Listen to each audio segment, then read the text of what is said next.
Lakini mwenyekiti, kuna swala la mauaji ambayo linaendelea hapa kijijini. Watu wamekuwa wanauawa kila siku na hakuna mtu ambaye analizungumzia. Na wewe mwenyekiti umekuwa mvivu sana wa kuitisha vikao. Basi tungeomba leo walau ili na sisi tujue mbivu na mbichi. Alo wewe. Haya mambo hapa sio mahala pake.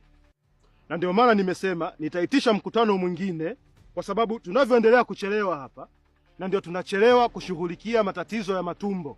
Lakini mwenyekiti, wewe sio mtaalamu wa afya. Useme ukitoka hapo unaenda kushughulikia hili swala la mlipuko. Ila kama utashindwa kujibu maswali yetu, basi haufai kukalia hicho kiti. Na vipi kuhusiana na skendo ya rushwa inaendelea pale ofisini kwako?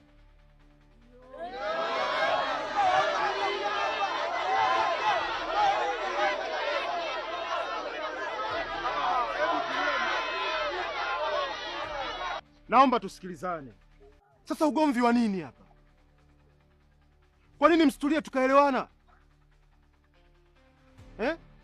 Yaani imekuwa mtu mmoja tu atake kuharibu hali ya hewa hapa? Sio mtu mmoja. Wewe na kikundi chako ndo mnaharibu kijiji.